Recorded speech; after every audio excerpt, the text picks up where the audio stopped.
It's been well over 3 whole decades since the likes of Nathan Rad Spencer came swinging into our arcades and on our Nintendo Entertainment Systems with that special brand of platforming and shooting that only a Bionic Commando game could have given us. The game was a huge hit at the time in the arcades for its unique grappling mechanic that would send you swinging and flying over gaps.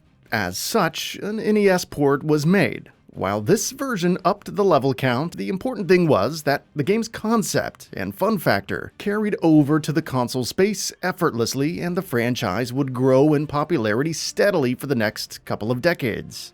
Despite that, where do we see the franchise at now? It's more or less in relative obscurity at this point. I'm sure there are people out there who know what Bionic Commando is and are loosely familiar with it, but obviously it's nothing compared to what it used to be, at least in terms of its popularity. But why did this happen? Why would a franchise that was so popular that justified several sequels and even a remake now find itself relegated to the ashbin of gaming history as it is? What the hell happened to Bionic Commando?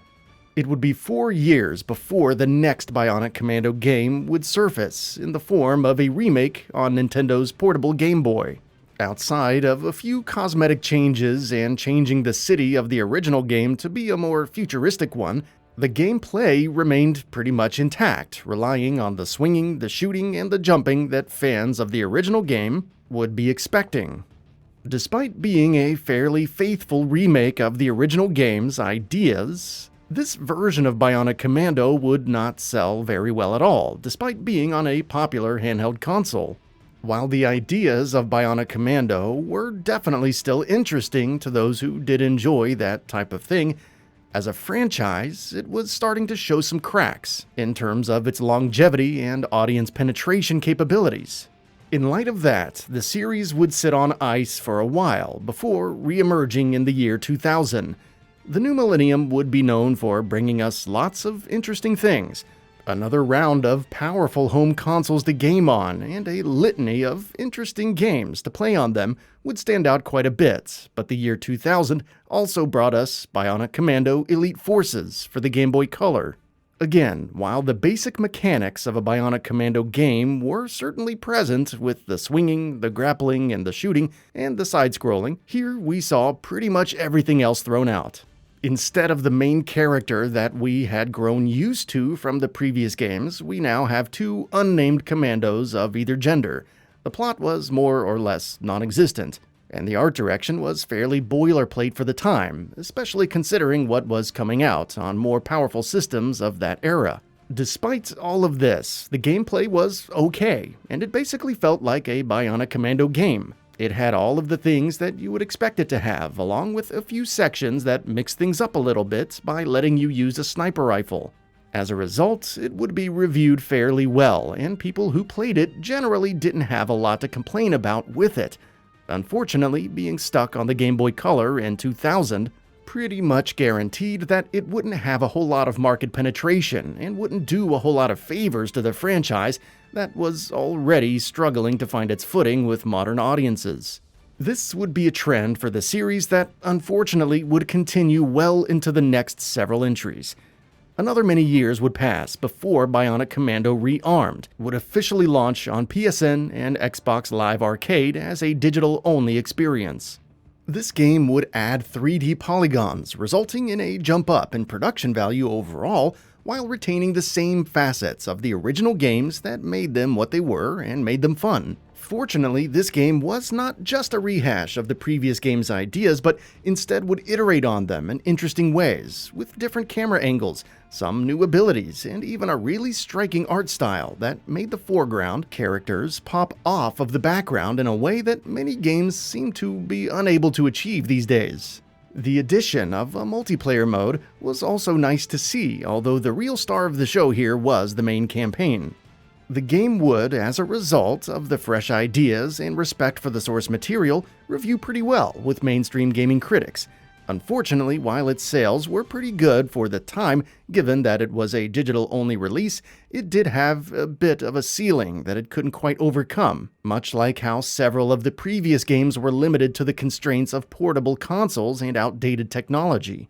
The following year, in 2009, Bionic Commando would be released. Don't let the name fool you though, because this wasn't an actual reboot as much as it was just a forward-thinking sequel, looking to revitalize the franchise. I always find it annoying when sequels don't name themselves like a sequel, and we're forced to sort it out years later with a bunch of confusing titles, but nevertheless, Bionic Commando 2009 was the series' biggest push yet, to appeal to modern audiences, with a AAA-looking polished third-person action-adventure presentation that still held on to a lot of the basic tenets of the original games, with lots of swinging, shooting, and platforming. This game had pretty good graphics and overall production value for the time, as well as a much meatier story that thankfully didn't get in the way of the gameplay like a lot of action-adventure games of that time did. Despite the solid attempt at a real modern take on the franchise that it actually deserves, the game would suffer from mediocre gameplay and a fairly linear style that, while fine for other games of the era, never quite felt right for this one. Couple that with the fairly janky frame rate and a handful of flawed level designs, and you have a game that is ultimately alright, but also destined for the bargain bin, as many other, much better games were coming out in 2009, like Batman Arkham Asylum and Borderlands. Bionic Commando 2009 was fine in its own right, but it just couldn't stand up to the stiff competition. It was perhaps a bit out of its league in that regard. In 2011, Bionic Commando would take one more stab at success, with Bionic Commando Rearmed 2, a sequel to the reimagining remake from 2008 that was arguably the best game in the series so far. Much like Bionic Commando Rearmed, the presentation and the graphics and the gameplay were all fairly solid, and did justice to the ideas of the original games. Despite finally adding the ability to jump, the game fails to really innovate in any major way, while the overall aesthetic of Bionic Commando Rearmed definitely returns in this one. For some reason, it just looks a little darker and less interesting than its predecessor. One thing it did nail is the ability to go back and replay sections with newly acquired abilities that made those levels feel fresh, and that's something that the older games also had in their corners. Despite this, the conservative nature of the game and its inability to really innovate in any major way caused it to review perhaps worse than any other game before it cumulatively. As if the series hadn't struggled to find its footing enough before this, Rearmed 2 would serve as the final nail in Bionic Commando's coffin, at least for the time being. That said, the series does seem to have a pattern of going silent for about 10 years and then showing up with a new game. If that pattern holds, then I guess we're due for another one anytime now. I, for one, am totally fine with Bionic Commando getting as many chances as it needs. However, I'm not so sure that Capcom agrees. That's it for this video. If you enjoyed and would like to see more, feel free to hit that subscribe button and hit the notification bell to ensure you'll be notified when new videos go up.